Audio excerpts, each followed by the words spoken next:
Et bonjour à tous, on se retrouve aujourd'hui pour les résultats de NXT TakeOver Vengeance Day. Et toi qui regardes cette vidéo, n'oublie pas de t'abonner, voilà, ça me fera énormément plaisir, ça fera énormément de bien à la chaîne. Et si tu le fais pas, bah...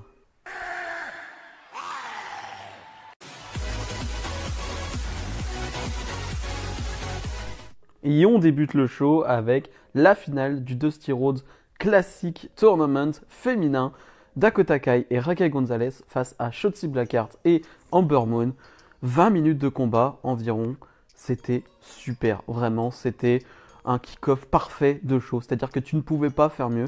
Pour moi, c'est un sans faute ce match. J'adore le catch par équipe et le catch par équipe féminin à la WWE, on n'en voit pas trop et c'est pas toujours génial hein, du côté du roster principal. Mais là, franchement, c'est une belle vitrine ce match de ce que peuvent faire les filles en équipe, tout simplement, parce qu'il y a du bon catch par équipe. Vraiment, c'est du très bon catch. Elles vont toutes briller, peut-être un peu moins Dakota Kai, que je trouve un peu plus transparente, mais c'est peut-être dû au fait que Raquel Gonzalez, bah, elle brille même beaucoup trop, presque. Raquel Gonzalez est encore excellente dans ce match. Et ce que j'aime aussi, c'est que les faces sont intelligents. Pour une fois. C'est-à-dire que Shotzi Blackheart et Ember Moon vont vraiment s'attaquer à Raquel Gonzalez et essayer de la mettre de côté. C'est-à-dire que ils vont s'attaquer à Raquel Gonzalez, la mettre de côté et s'occuper de Dakota Kai. Et vraiment, rien qu'elle. C'est-à-dire que c'est très intelligent et d'habitude c'est plutôt les faces qui font ça en s'attaquant aux plus faibles. Et là, enfin les heals plutôt, et là c'est les faces qui vont faire ce qui pour une fois est bien. Voilà, des faces intelligents, ça fait plaisir. Bref, vraiment c'est 20 minutes de combat où on ne s'ennuie pas, c'est du bon catch tout simplement. Chelsea Blackheart qui comme tac prend des risques et attention quand même, hein, c'est petit warning pour Shotzi Blackheart, attention à chaque fois retomber sur la tête, sur la nuque, c'est dangereux quand même, c'est très dangereux. Alors encore une fois, elle se met juste elle en danger et pas les autres, mais quand même, fais attention Shotzi, c'est dangereux. Bref, une victoire finale de Raquel Gonzalez et Dakota Kai avec une Raquel Gonzalez qui va enchaîner sur la fin toute seule, voilà, vraiment en monstre ultime. Bref, j'ai adoré ce match, c'était un super début de show. On enchaîne avec Johnny Gargano, le champion nord-américain, qui défend son titre face à Kushida. C'était peut-être le match que j'attendais le plus de la soirée, vraiment. Gargano-Kushida, des profils presque similaires, j'ai envie de dire, en tout cas dans le physique, mais avec un style de catch bien différent. J'avais hâte de voir et ils n'en m'ont pas du tout déçu. C'était exceptionnel, vraiment. C'est quoi, c'est 24-25 minutes de combat, quelque chose comme ça. Et c'est du pur catch comme on aime. C'est-à-dire que on a de la technique au sol, énormément de technique au sol. Et quand je parle de technique au sol, c'est pas des trucs très basiques ou quoi que ce soit qu'on peut voir de temps en temps. Non, là c'est du haut niveau de technique au sol. Vraiment, c'est du haut niveau. Vraiment, c'est un sacré match, tout simplement. Et un Kushida qui va faire une performance vraiment incroyable. J'ai adoré tout ce travail sur le bras de Gargano où Kushida ne veut pas lâcher le bras de Gargano, ne veut jamais lâcher le bras parce qu'il se dit que c'est sa seule solution de victoire. C'est le seul moyen de gagner ce match. Et vraiment, il va tout donner pour arracher limite le bras de Gargano. Il y a Gargano, bah, Johnny Takeover tout simplement. Il n'y a rien à dire. Johnny Gargano en Takeover, bah, c'est exceptionnel, tout simplement. C'est là aussi du haut niveau, ce qui nous donne vraiment 25 minutes de combat qui passent très bien. Surtout la fin avec un suspense immense où Kushida, comme je le disais, attaque vraiment le bras de Gargano. Et tu te dis que Gargano peut abandonner à tout moment. Mais Gargano, non, ne va pas abandonner, va porter 2 finishes avant de remporter ce match, ce qui protège quand même assez Kushida, parce que prendre 2 finishes, ça te protège assez. J'aurais aimé que Kushida devienne champion nord-américain, mais bref, franchement, peu importe le gagnant, on a juste eu du beau catch, et franchement, rien que pour ça, merci. Finale du Dusty Rhodes Classic Tournament masculin, MSK face aux Grizzled Young Veterans, c'est toujours un nom compliqué à prononcer. C'était le match que j'attendais le moins de ce show. Et je suis assez partagé. C'est-à-dire que c'est quoi? C'est 18 minutes de combat. Et la première partie du combat, je la trouve ennuyante. Vraiment, je m'ennuie. Il y a une trop grosse domination des Grizzled Young Veterans. Et vraiment, je m'ennuie, clairement. Par contre, la deuxième partie du combat, je dirais au bout de 7-8 minutes de combat, ok, ça part, ça s'envole, ça s'enflamme. Et ok, là, c'est excellent. Il n'y a rien à dire. Mais du coup, je suis assez partagé. Ça fait que ça donne un bon match. Je pense qu'on aurait pu faire mieux encore. Mais ça donne un bon match. Et c'est peut-être dû au fait que je suis pas un grand fan des Grizzled Young Veterans. Donc, je suis pas passionné par tout ce qu'ils font. Par contre, MSK, vraiment, je commence à adorer ce qu'ils font. C'est vraiment génial, tout simplement. Et MSK qui va gagner ce match. Donc MSK qui arrive dans le roster de NXT, qui gagne directement le tournoi de Dusty Rhodes. C'est plutôt bien, c'est plutôt cool, c'est un bon push direct, c'est plutôt bien fait. Yoshirai défend son titre NXT face à Mercedes Martinez et Toni Storm.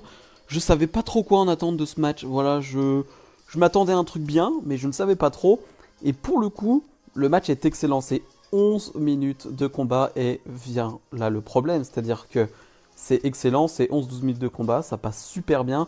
Il y a super belle chimie entre les trois. Je ne savais pas trop à quoi m'attendre du niveau de Mercedes Martinez parce que dans un takeover comme ça, on ne l'a jamais vu. Donc je ne savais pas trop. Franchement, elle a fait le boulot. Vraiment, big girl qui voilà, montre sa puissance et sa domination. Franchement, c'était super. Même Toni Storm, je ne savais pas trop quoi m'attendre. C'était super. Yoshirai qui s'envole de partout. C'était super aussi. La table qui ne reste pas forte, hein, la table des commentateurs qui tombe. On ne sait pas pourquoi, d'un coup comme ça, ce qui voilà, fait qu'on loupe un spot avec Toni Storm. Alors c'est un peu dommage.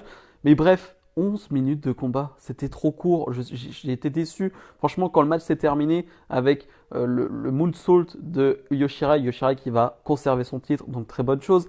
J'étais déçu, j'étais en mode ah, déjà, d'accord. J'aurais bien aimé 5-6 minutes en plus. Je suis un peu déçu qu'on ait donné allez, presque 20 minutes au combat par équipe masculin et que là, bah, on leur donne que 11 et je pense qu'il y avait encore mieux à faire. Il y avait tellement. Tu pouvais aller encore plus loin avec les trois là, je suis sûr. Donc voilà, un peu déçu. Pas déçu par le résultat, mais déçu par le temps du match et pas déçu par le match en lui-même qui est vraiment très bon. Le main event, donc Finn Balor défend son titre NXT face à Pete Dunne dans un match de presque 30 minutes.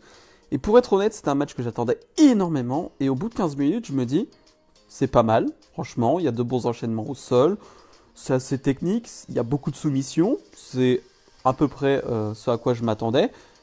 C'est pas mal, mais sans plus, dans le sens où il n'y a pas de folie, il n'y a pas de vitesse, il y a un truc qui me manque. Et sur la deuxième partie du match, là aussi, bah, c'est du grand n'importe quoi. J'ai l'impression que le match a été mis en x2. C'est la folie, tout simplement, vraiment, c'est la folie. Et ça nous donne du coup un ensemble, un match, parce que du coup, tu peux pas enlever la première partie, mais tu la mets en tant que construction de match. Et ce qui fait que bah, c'est un excellent match. Vraiment, c'est du grand catch. Et Finn Balor est exceptionnel en ce moment, il faut le dire, hein, parce que Finn Balor a été beaucoup décrié sur le fait que il est capable de faire des bons matchs, mais sans plus. Franchement, ce qu'il montre à NXT en tant que champion, là, c'est quand même du haut niveau. Et ça fait plaisir, Pete Dunne, comme d'habitude, j'ai envie de dire. Mais voilà, c'est du Pete Dunne.